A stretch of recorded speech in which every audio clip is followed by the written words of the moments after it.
তারেক রহমান বাংলাদেশের গণতন্ত্রকে অটুট রাখতে পারবেন বললেন জয়নুল আবদিন ফারুক। সরকার নির্বাচন নিয়ে রহস্য করছে বললেন ববি হাজ্জাজ।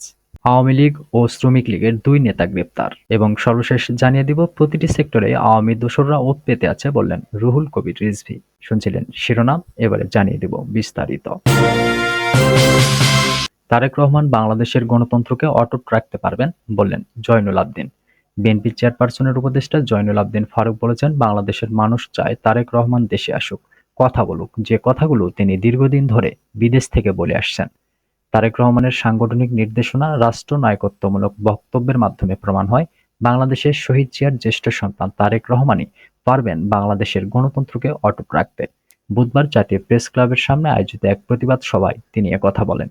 এ সরকারকে সর্বাত্মক সহযোগিতা করা হবে জানিয়ে জয়নুল আবদিন ফারুক বলেন, শেখ হাসিনা বলেছেন, আওয়ামী লীগ যদি ক্ষমতা ছাড়ে তাহলে বিএনপি, জামায়াত, আওয়ামী লীগের ১ কোটি নেতাকর্মীকে হত্যা করবে। আমরা বুকে হাত দিয়ে বলতে পারি, একটা আওয়ামী লীগের কর্মীর গায়েও আমরা হাত তুলিনি।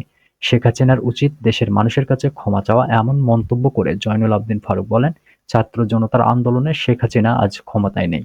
ক্ষমতায় আছে এমন এক ব্যক্তি, যে ব্যক্তিকে আপনি ১৪ তলা পর্যন্ত হেঁটে হেঁটে উঠিয়ে হাজিরা দিতে বাধ্য করেছেন। সে ডক্টর ইউনূস, এখন বাংলাদেশের প্রধান উপদেষ্টা।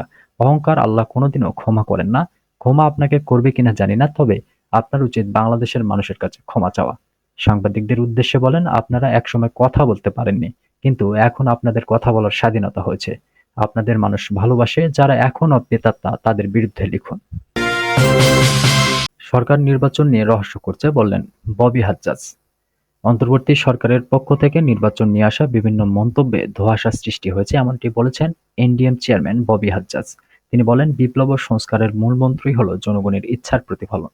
সেজন্য জাতীয় সংসদ নির্বাচনের কোনো বিকল্প নেই। তবে সরকার নির্বাচনে রহস্য করছে, সরকারের পক্ষ থেকে নির্বাচনের রোডম্যাপ নিয়ে আসা নানা মন্তব্যে জনমনে ধূম্রজাল তৈরি হয়েছে।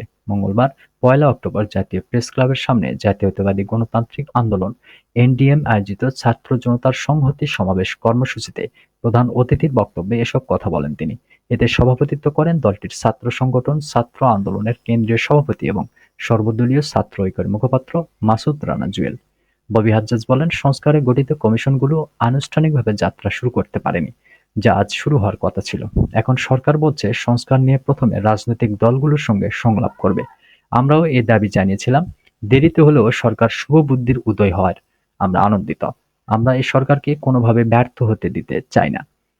তিনি বলেন, ফ্যাসিবাদের বিরুদ্ধে লড়াইয়ে থাকা বাংলাদেশ জামায়াত ইসলামী সহ ধর্মভিত্তিক অন্য রাজনৈতিক দলগুলোর সঙ্গে আমরা কোনো দূরত্ব চাই না। বাংলাদেশি জাতীয়তাবাদে বিশ্বাসী শক্তিগুলো ঐক্যবদ্ধ না থাকলে পরাজিত আওয়ামী ফ্যাসিবাদ চোরাগোপ্তা হামলার সুযোগ খুঁজবে।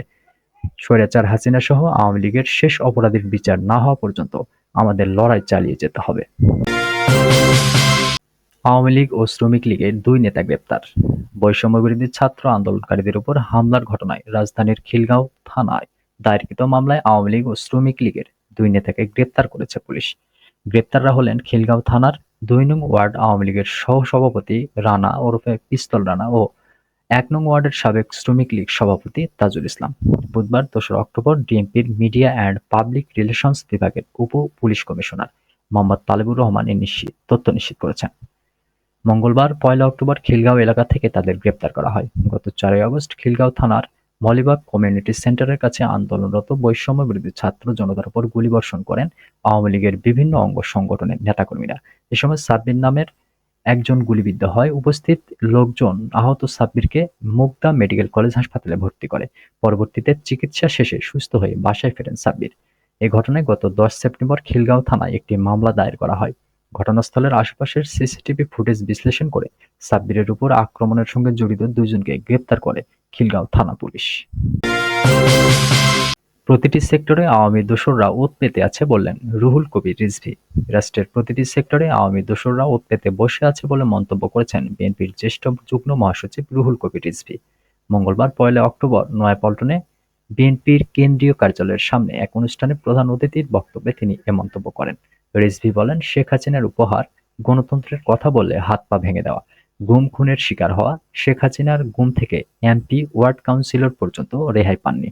সব করিয়েছেন আইনশৃঙ্খলা বাহিনীকে দিয়ে। এত দুর্নীতি, লুটপাট করেছেন, কাউকে টু শব্দ পর্যন্ত করতে দেননি।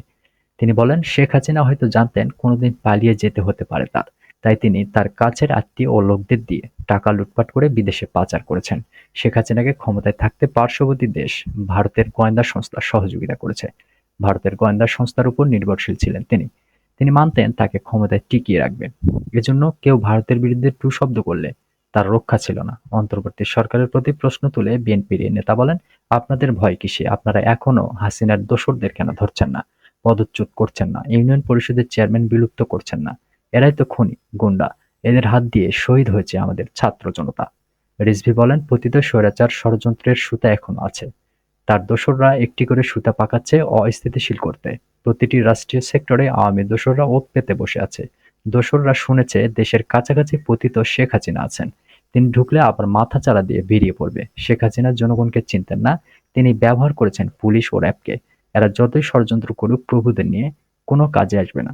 জনগণ এর ষড়যন্ত্র রুখে দিবে বলে মন্তব্য করেন এই নেতা।